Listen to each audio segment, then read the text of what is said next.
Hi guys, welcome back to the channel.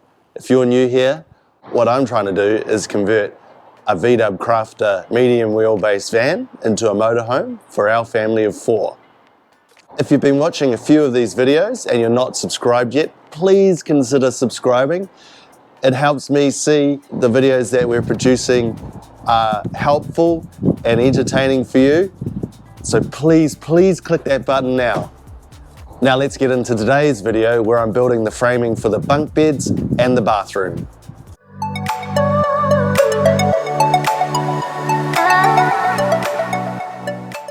All throughout this build, I'm very mindful of weight and trying to save weight where I can. I was wanting to find a material that was strong, lightweight, and was actually quite easy to work with. Now I could have used wood because that's all of those things to some degree, although it can be quite heavy when you start stacking it into a framing system. And it's actually quite cheap to get, so it would have been a good option, but I did want to look a little bit further afield. I've seen a lot of van builders in the US using 80-20, which is an aluminium extrusion. So I found a good option here locally, and it's just Aluminium T-Slot. It's what we've got right here. So this T-Slot is very lightweight for its size and super strong as well. And it's actually really easy to work with. You can cut it with a miter saw or a drop saw with like a multi-purpose blade or a straight aluminium cutting blade. It cuts very well, as you can kind of see there. Or the finish is really nice. And it actually looks quite good when it's in its raw form. I'm planning to cover it up anyway, but if I need to leave it raw for a little bit, it's not going to look too badly. The downside of this is the fixings of it can be quite expensive, and I've found some alternatives that have proven to work really well and be reasonably cost effective. The extrusion itself ranges in price and size. I've got a 30mm extrusion. I found this to be a good compromise between strength and weight. We might have to add another support here and there, especially in the bunks, just to keep it rigid enough to hold the kids in the bunks. But it's not, we don't have to go too overboard. So how do you connect all of this together? You need some corner brackets, which look like this. You need some bolts, which I've chosen to use M6 bolts with I think it's like a Phillips head for the screwdriver. And I found these screw-in T-nuts on Amazon. And it all goes together like a big Lego set, really. So what you do is you put your bolt through, thread the T-nut on the end, just slightly, and then you see the extrusion here. You can just pop that in and get your screwdriver and do it up. Now the beauty of these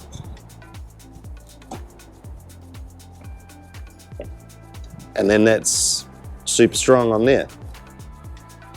And the beauty of these T-nuts is that they just spin into place. So when you put a bolt in it, like that,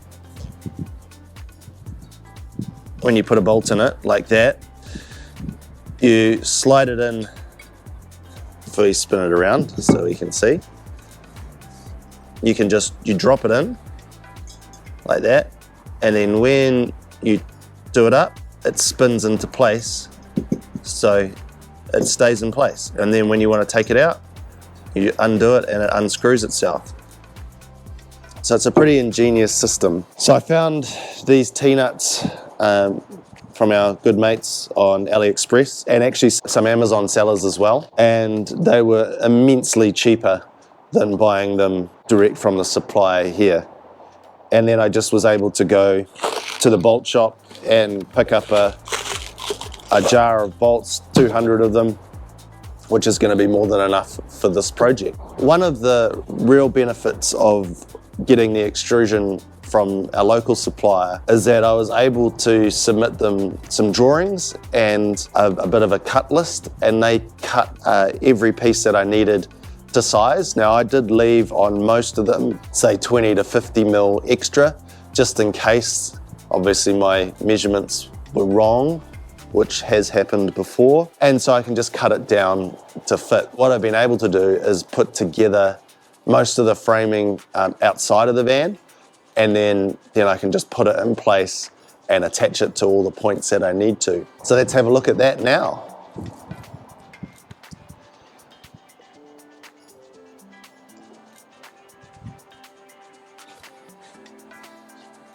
So as you can see, I've sort of just laid it out on the floor. The lighting's not super amazing in here, but this is basically the bottom bunk assembly. This part here, this bottom bar along here, goes in between the wheel wells, and we will be screwing them to the floor to attach it. And this is where all the electrics sit. So the chargers and inverter will sit on this top bit, the battery will be underneath, and the 240 switchboard goes across there. And luckily enough, we're able to attach this bar straight to the rear pillar of the van with utilizing some riv nuts, which we'll see once we put them in. So as you can see, it's a little bit easier to put it together when it's on the floor and keep these corners reasonably flush or plumb with each other and put it together. So I've got a couple more pieces to cut, which I'll show you how easy that is with the drop saw, and then we'll start putting it in the van. On to cutting. It's quite easy to cut this stuff. You just mark it and cut it, just like a bit of wood.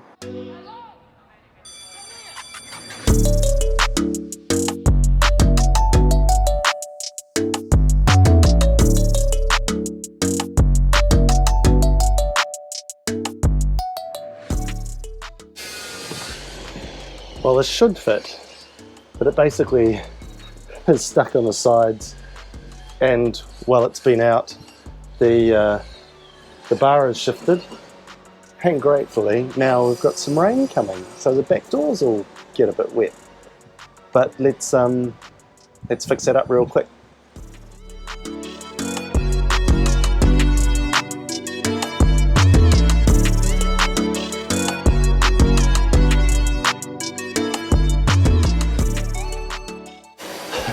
It's really coming down now, but at least we've got this in mostly. And the plan now, the way I fix the T-slot is with rib nuts, which I can show you.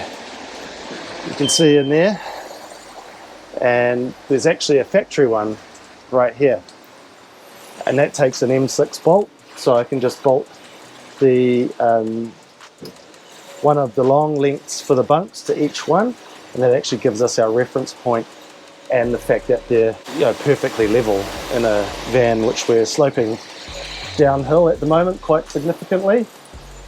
This will be a great test to the sealant that I've just put around the high stoplight, because I came in here and the leak was back because we'd parked on this sort of angle. One other thing I've learnt during this part of the build is that using a normal drill instead of an impact driver is probably a smarter thing. I have ripped the heads off 2 of these screws with the impact driver. Just the chink chink chink chink chink has been enough to rip it. So I did see it on another channel, another crafter conversion channel, where I can't remember which one it was, but he said that he'd always use just a normal drill, not an impact driver, because of that very reason. It just shreds screws and bolts exactly when you don't need them to. Right, let's try this, get this in.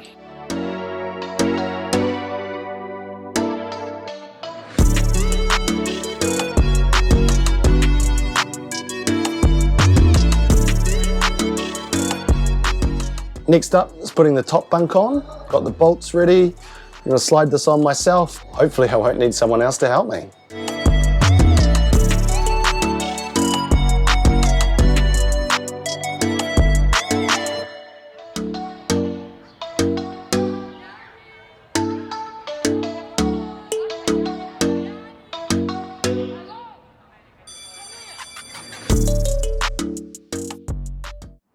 True to form, a couple of days later, I'm back having to refilm the ending to this video because when I was editing it, the sound just cut out at some stage. So I'm guessing that my microphone ran out of battery. It cut out where I was starting to install the bathroom. So let's have a look at that. So as you can see, the bathroom frame is basically in. There's a couple of supports that I'll put across here, some nogs if you will, just to hold the wall up on both sides. This is where the toilet's going to go in here. The shower tray will be here with the waste probably about there or maybe there, just depending on how much room we have underneath the floor. And this will all be lined with acrylic, so make it nice and watertight. But what we've done again up here is it's hard up against these beams in the roof of the Crafter, and I've just put a little bit of rubber in between the aluminium and the steel, just as a bit of a thermal break and to stop any squeaking. And then this support here helps support the top bunk, which is nice and solid in there. What I also want to show you is how we're actually fixing it to the floor. What I've done is we've put some holes through the T-slot and used a step bit to route out a little bit of a hole for the head of the screw to go through. And that means that the screw will go through the hole and into this plate here and drive it into the floor and fix it down. So I've got screws in 3 spots along the front, 3 spots along the bottom of the shower wall, and then also 3 spots along the bottom of the bunks. What that means is that along with the bolts that are screwed into the riv nuts on the D pillars, the back pillars of the van, the structure will be really strongly connected to the van, and it won't be rolling around and moving on us, which we really don't want when we're underway. And this is a bit of a sneak peek, but I'm just getting all the setting up for putting in the 12-volt system. Cut some wire channels for fuse boards and light relays, etc. So that's the end of this T-slot video. If you've got this far, please make sure that you're subscribed and click the notification bell so you know when the next videos are coming out. We're actually just about to head off on a trip, so we'll be away for the next 10 days, but there should be some videos coming out over that period. But the van will go on hold for those 10 days, and then we'll come back ready and rearing to go to pick it up again. See you in the next video.